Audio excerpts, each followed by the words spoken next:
What's up guys, JNO here, and I'd like to take this time to say thank you to Tottenham for not ruining the dream and letting this be the best Premier League season ever. What's up guys, JNO here, and welcome to JNO United. Please like and subscribe if you enjoy the content, and remember, it's all about the game. Okay guys, so game week 35 was the big game week after double game week 34. This is the time when if you made the wrong moves you would suffer, and fortunately for me I did not suffer. My rank improved and a lot of the people around me in the whole game as well as the Certified Premier League dropped points to me purely because maybe they didn't have the right players after the double game weeks, and maybe the knee-jerk reaction of having to bring in Tottenham players after their impressive 4-0 victory. And then Tottenham went and drew with West Brom, no goals for Kane, no goals for Ali or Ericsson, and no clean sheet for any Tottenham defender or keeper. And it kind of worked out for me because my team didn't rely on just them. Fair enough, it has 3 of them, but it worked out. As you can see on the screen right now, I managed to get 50 points this game week with no point deductions. The average was 39. The highest score was 108, which is a ridiculously high score for a game week with blanks in.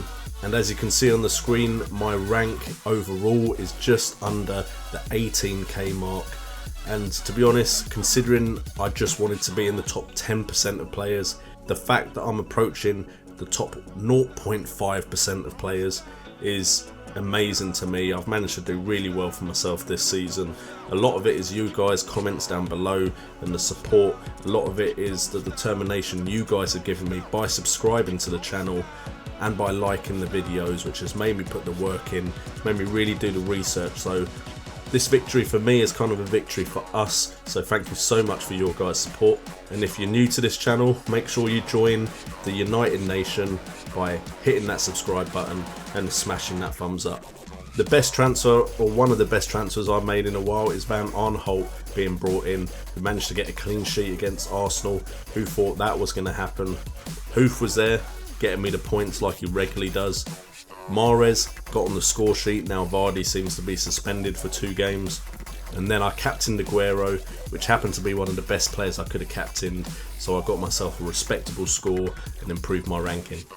The big results: Man City absolutely dominated Stoke. Southampton did beat Villa, but Villa scored twice, which meant anyone who brought in a Southampton defender suffered. Chelsea dominated Bournemouth, and it looks like Bournemouth, now that they're safe, have kind of put their foot off the gas. Newcastle managed to get a massive draw against Liverpool, and their hope was that Sunderland would lose to Arsenal, and then of course Sunderland do Newcastle no favours by getting a draw themselves. Leicester have pretty much put one hand on the trophy now. All they need is one win and they're guaranteed the title, or if Spurs lose next week, Leicester have also won the Premier League title, which is absolutely amazing if you consider the odds that Leicester had at the start of the season. And if you remember my video where I predicted there'd be somewhere in the bottom half, that video will come out at the end of the season where I react to my prediction video. That is not going to be fun at all. And then Spurs, they didn't beat West Brom. I just don't believe they didn't beat West Brom. Everyone thought Kane was going to score, or Ali. It was going to be a nice dominant victory. They had the chances, but they just could not put the ball in the back of the net. But either way, for both Leicester and Spurs, it's been an absolutely amazing season. They look very likely to be first and second, so well done to both of them. Still some games to go though, and you never know what can happen in the Premier League. If we have a look at the Certified Premier League, and I won't have to say that too many times more now, you can see that Callum Sims is still at the top of the table, and he looks like he's about 25 points clear of 3 at the back William C. So it's going to take a massive effort by William C to win the Certified Premier League. I am now in the top 10 again, which is great for me, and I'm still the top YouTuber in my own league, which is important to me. And I think I'm the top YouTuber apart from FPL Tips. I think they're the only YouTuber that have a higher rank than I do on FPL, which is good. I would like first, just so I can brag about it next year, but second is definitely a lot better than I thought I'd get when I started this channel. Of course, there could be some YouTubers I'm not aware of that have a higher rank than me, but as far as I'm aware, the ones I know of, I think I have the second highest rank. Lufty B didn't have the best game week. 43 was his overall score, which meant he stayed in 13th place but lost 7 points to me. And Padfall, he only got 40 points. I don't know if he took any hits, and he actually dropped to 15th. So I'm starting to extend my lead, which I'm going to need, especially considering double game week 37 is coming up. But I've got time to bring in 2 more double game week players, and I have some sitting on the bench, so that should help me out. Now, it was very close for top scorer of the week. I almost had to do part of my video on Dave Azzopardi being the top point scorer in the Certified Premier League, but it did go to Mark Collins, Saint Legends, and this is the guy that I had a head-to-head with last year in a classic league with me and a bunch of friends. Mark Collins came in about halfway through the season with his team and took the top spot off me, and then it was a race to the top to the end of the season where I just managed to pip him.